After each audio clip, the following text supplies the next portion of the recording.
Are back to work this week in preparations for the 2023 season, courtesy of OTAs. And we heard from several members of the organization, including Mike McDaniel yesterday. Here's what they had to say here today on Locked On Dolphins. You are Locked On Dolphins, your daily Miami Dolphins podcast, part of the Locked On Podcast Network, your team every day. All right, Miami. Welcome to another episode of Locked On Dolphins. It is your team every day here on the Locked On Network. I'm your host, Kyle Krabs, lifelong Miami Dolphins fan, host of Locked On Dolphins, co-host of the Locked On NFL Scouting podcast with Joe Marino. You can find our shows on YouTube or wherever you listen to your favorite podcasts. I want to thank you guys for making Locked On Dolphins your first Miami Dolphins listen of the day. Today is Thursday, June 1st, 2023, a.k.a. Prorated Dead Money Day in the NFL. So happy Prorated Dead Money Day to all who celebrate, including your Miami Dolphins, who finally get the Byron Jones money off the books here in just a couple hours. 4 p.m. Eastern Standard Time, the Dolphins will see that salary cap space clear, and then magically the Dolphins will be amongst the leaders in salary cap space for the 2023 offseason. Of course, what they use that money for, we will ultimately find out. Wouldn't expect anything between now and 4 o'clock. It is about noon on Thursday, June 1st, and we are getting caught up with all of the transcripts and the questions that were faced by Dolphins players throughout the course of the day yesterday. And, of course, lest we forget, head coach Mike McDaniel, who was asked about a slew of things as well. And I wanted to start with Mike McDaniel on today's episode of Locked On Dolphins because in typical Mike McDaniel fashion, he spared no expense on the questions that he was asked, and I thought he was asked a number of compelling questions by the beat that was in attendance at OTAs, and tip of the cap for them for some thought-compelling questions. So let's start with this. Mike McDaniel was asked in regards to who on the roster he feels can compete for the Mike Gesicki type of role as far as a seam threat at that size, someone who can block in the red zone and can catch. Who on this roster do you think can compete to fill that role in the coming weeks? And it wasn't what Mike McDaniel did or didn't say. It was the perspective that he brought to it that I thought was appropriate. Here's what he had to say. There's some opportunities within the offense to put your imprint on your career and for this team. I wouldn't say it's just tight ends, but it's really all the skill receivers. There's a lot of competition. Really, as the head coach of the team, I'm most excited to see who wins it because it is as organic as anyone could make it. There's several capable candidates to catch some balls and be an impactful part of this team, and I would say that all the offensive skill positions, and the proof is in the pudding, you go out there and practice, there's a good amount of talent. For me to say that I know who that's going to be would be thinking ahead of putting the cart before the horse. And he had trouble thinking that up, and then naturally there was some clever quip about getting that phrasing offered to him. He said, I think there's a lot of young players, some veterans, that recognize the opportunity and are really going for it. And as is the case, we've heard the phrase several times now, rising tide raises all ships, right? And the competition that the Dolphins have spurred for complementary roles within this offense, it is one of the most improved areas of the roster, in my mind, is the complementary depth. Brought back the running backs from last year, but then they added Devon Achane in the third round. They brought back their star wide receivers in Tyreek Hill and Jalen Waddle. They brought back Cedric Wilson, but then they bring in Chosen Anderson, and they bring in Braxton Berrios, and they bring in Tanner Connor as a second-year player who they've really invested in and kept on the roster all year last year. You draft Elijah Higgins, you bring in Tanner Connor, or you bring in Eric Saubert, you bring in Tyler Kroft, who we also heard from yesterday. No, none of these players are going to be 120 target a year players, but you don't need them to be. And the competition, he's absolutely right. You got a lot of dudes that can catch some footballs. You got a lot of dudes that can win in different ways. Guys that can win out of the backfield, guys that can win in the slot, guys that can win down the field. I'm excited for that competition. I think the ceiling, and we're probably a little bit spoiled from a fantasy football perspective. We love talking about catches and receptions and touchdowns. I want the guys catching the balls and scoring touchdowns to be your best players, your Tyreek Hills and Jalen Waddles. I want those guys to get as many as they can. Now, if everybody behind him in the pecking order gets 2 or 3 throughout the course of the season, you're going to have a really well-balanced offense. He's right. The organic nature of the competition and what they have done in the peripheral weaponry within the offense is not lost on me. And I think it's exciting. He was asked about the Dolphins' volume of OTAs as well, and I think this is a really good example of why Mike McDaniel is the coach that he is to all the players. The Dolphins are one of 4 or 5 teams around the league that is doing 6 OTAs as compared to the maximum allowed of 10. Why is that? Mike McDaniel said this: a lot of things factor into it. I think by and large, players, coaches, people in general do best when why is explained to them. In this particular situation, I think that it is crucial that we have as convicted, present, deliberate football players when they're approaching practice and really recognizing how every opportunity is crucial for the development of the team. I think when you're able to acknowledge players' hard work, they get positively reinforced with actual action. I think it goes a long way. They are afforded less practices because they have earned it because of the way that they have approached the whole offseason. My standards for preparation are pretty high, and they have recognized that and really heeded to the expectation across the board. I think those types of circumstances, everyone benefits with a little bone here or there. Players coach, right? You hear everybody talk about Mike McDaniel being so authentic and one of the guys and cool and not one of these real stern-jawed NFL coaches like so many of the old school guys and the typical cliche and trope of what an NFL head coach, be it the guy up over my right-hand shoulder here in Don Shula or Bill Cowher or Bill Belichick, all those guys, right? Very stern. McDaniel's a different breed, but he's a different breed for today's athlete.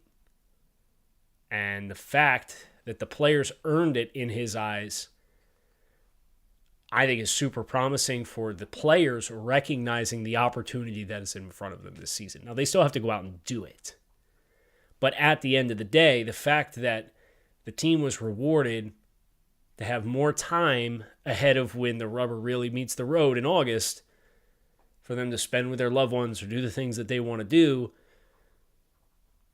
because the sweat equity has been put in, I think it only helped.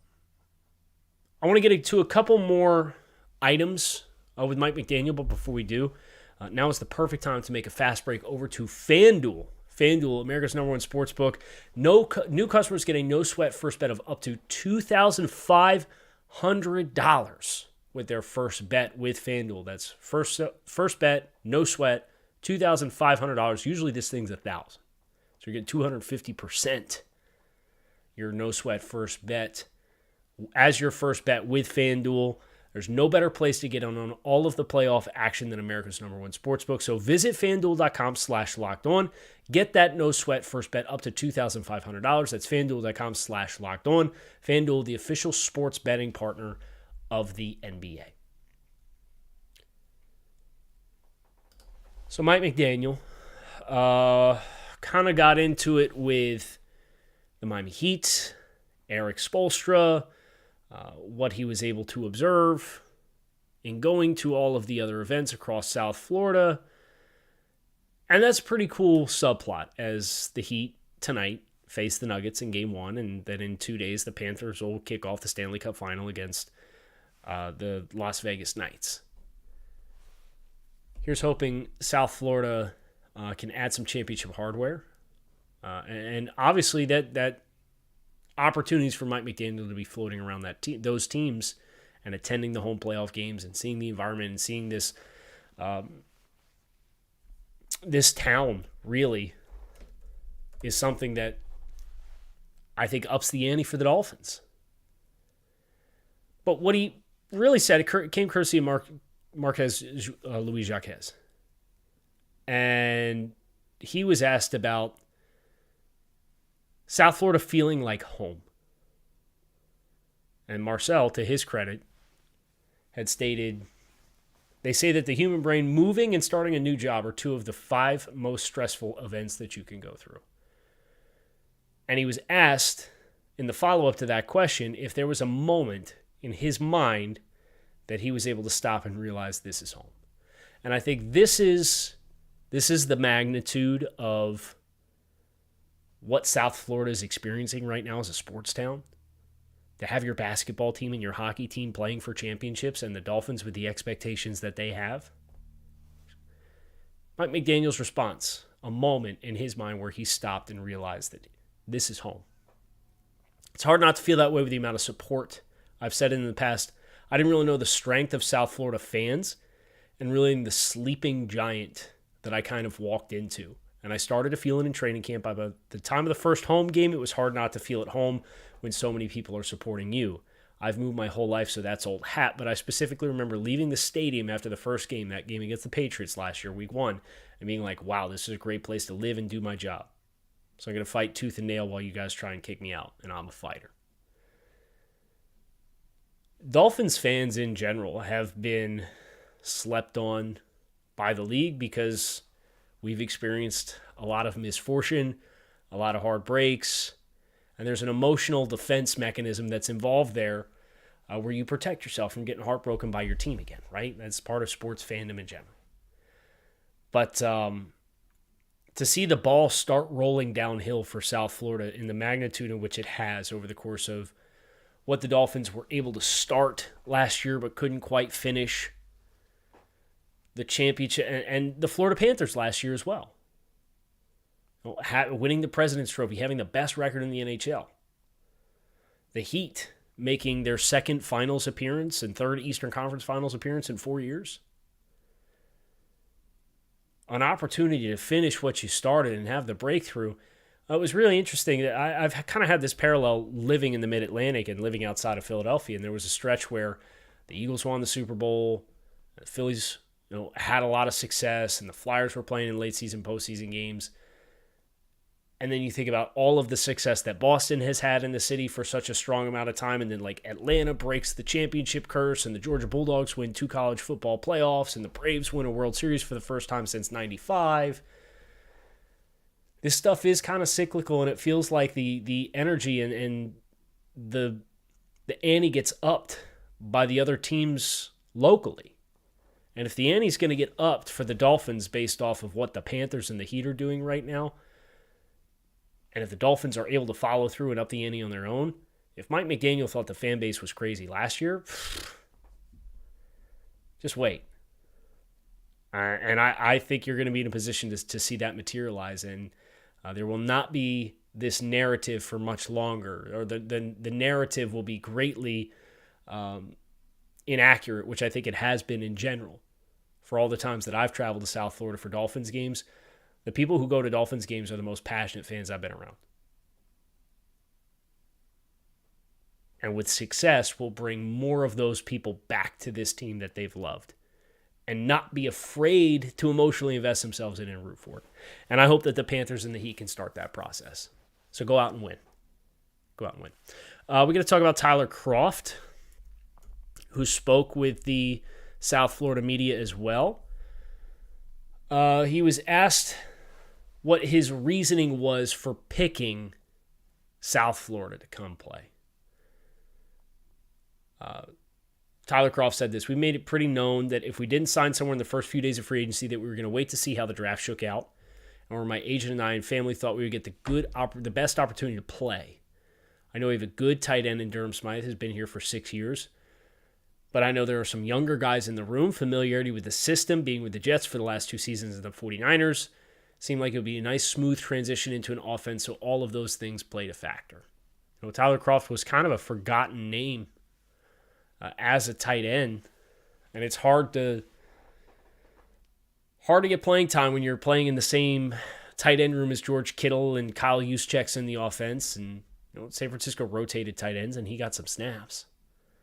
But the familiarity of the offense, I think, certainly does fast-track Tyler Kroft for probably being a bigger signing from a snap perspective standpoint that we probably anticipate on surface level. And I know I did the deep dive on his film, and I really like what we saw. So I do think that he picked well to choose Miami based on the youth in the tight end room. I was asked about this offense and the rules and responsibilities that come with it. Kroft said, "I love it. Always took pride in being a 3-down guy, excelling in the run game and the pass game. This is an offense that asks a lot out of its tight ends. It gives you an opportunity to do both, which I really like." He also acknowledged that he still thinks he can do some things well in the passing game. Going into year 9, he acknowledges he's viewed as more of a blocker now, but he still tries to take pride in being able to do it all, never putting himself in a box to say he can do one thing, can't do one thing or another. I would agree with the perception that his strength right now is as a blocker. But in this offense particularly, delayed releases, underneaths, shallows, sit routes, make yourself available for the quarterback. There is an inherent underneath value. You're never going to be a big-time chain mover. You're never going to be a big chunk play guy. But if you could be reliable to target with soft hands underneath against zone coverage that the Dolphins are going to see a ton of because of the speed that they have, you can be a reliable outlet, and hopefully the quarterback play finds the outlets more frequently to ensure that there's health at the quarterback position. So being a reliable receiver, particularly underneath, is an inherent value for this Dolphins offense. And the last thing that he was asked during his availability was the thing that I appreciated the most. It comes back to a player that we already mentioned here, George Kittle. And earlier in his media availability, Tyler Kroft had said that he and Durham Smythe had met for the first time at Tight End U, which is kind of the tight end summit that is put on by Kittle and Kelsey. And he's asked what's one thing Kittle told him or he observed about George Kittle that really helped him as a tight end. And here's what he said. The rack, like when you catch the ball, something that is just so simple that I didn't really think about, and seeing him when we would just do routes on air, making a move or a double move, then getting in your mind that you're taking the ball to the end zone every time you get it, not just doing the drop step. The drop step is good, but taking that drop step to the next level. So that was something I've been trying to do here and show the guys as well. And that's the cool thing about what Kittle and Kelsey are doing with tight end U. Obviously, Mike Gesicki was at that event last year as well. And then what Teron Armstead does with O-line masterminds is the players teaching the craft, right? And I think anytime that you can get extra coaching points pulled from, obviously, Mike McDaniel, your tight ends coach, was the tight ends coach in San Francisco and is your assistant head coach, worked with Kittle. But to get the players as further reinforcement, and those are the players that actually physically do the tools and techniques that are being exchanged in these events, I think is really neat that there's that level of pride of doing the craft within your own respective position, and it really underscores kind of the brothership of football. So some good insight from Tyler Kroft. And then we also heard from Cedric Wilson, who was asked about a couple of different things here as well, and that's what we're going to close with here today on this episode of Locked On Dolphins. Cedric Wilson was largely asked about last season, which I thought kind of stunk, right? Because everybody knows Cedric Wilson signs the contract, and then Tyreek Hill becomes available, and the Dolphins trade for him, and it's not an ideal situation, but like if you apply hindsight being 2020, like everybody probably would like a mulligan on that one, but you can't possibly hold the expectation that anyone was going to expect the turn of events that happened. And Cedric Wilson I appreciated his attitude about the whole thing. He was very matter-of-fact about being asked about last year and the opportunities in this year. And he said, look, I'm here. So I want to be here. I want to make the most of the opportunity. I'm going to make the most of all the opportunities that are afforded to me. And I do feel like your ideal window for moving Cedric Wilson has probably closed. If it was going to happen, it was probably going to happen pre-draft, and the Cowboys going out and getting Brandon Cooks probably slammed the door shut on your best opportunity for a big ROI or a reasonable ROI. So there's an argument to be made that, well, the Dolphins right now, especially now that the Byron Jones money has opened up, who are you in a pinch to sign? Like, who are you hard-pressed to find salary cap space right now to add to the mix? Are you going to extend Zach Sealer and use some of the money for that? Are you going to extend Christian Wilkins and front load the first year of the deal so you don't need to prorate the money so you have a softer hit in 2024? Are you going to go out and trade for somebody? Are you actually going to sign a few free agents? Because if you are, then yeah, use the money. But you've opened up now, you're almost at $15 million in cap space. Nobody's going to eat that kind of cap space that you're going to acquire in a single player acquisition right now. The market, like those guys are off the market, period. They're gone. And that was always kind of the challenge of the timing of the post-June 1 cut. So unless you end up eating all that back up, the question is, well, is the insurance policy of Cedric Wilson being a viable target in this passing game not more valuable to us than clearing up an additional $8 million in cap space? I'm inclined to think the answer is yes, he's more valuable to you than he would be in a trade to get nothing for him unless there's a player-for-player swap. And we'll see if they can facilitate that. Maybe they can. But I would be surprised. And I appreciated his attitude about the whole thing of, look, I told my agent, don't bother me with that. When I'm here, I'm working. So don't bother me with it. Just let me know what's going on. So now that we're in this stage of the offseason, that's kind of where my expectations are. I expect we'll see Cedric Wilson be here. Not to say that if they don't find a trading partner for something viable, or if he's not a pot sweetener for something else the Dolphins are interested in, that he's not capable of being moved. And obviously from a Dolphins perspective and salary cap perspective, there would be financial benefits of that would include potentially rollover cap for 2024 as well. But if you're being honest with yourself about gearing up to make a run and having as good of a roster as you possibly can, the avenues in which Cedric Wilson being off the roster giving you a better roster now, post-draft, especially with the other money that you now have available, are significantly less in my mind. That's going to do it for this episode of Locked On Dolphins. I hope you guys enjoyed this jaunt through some of the media availabilities at OTAs for the 2023 Miami Dolphins. Kyle Crabbs, your host, your team every day here on the Locked On Network. Shout out to the everydayers who keep it plugged in on a daily basis. I hope to see you back here on the channel again soon. We're going to be back with more Dolphins talk before you know it. So hit subscribe, come on back and see us. And until then, fins up.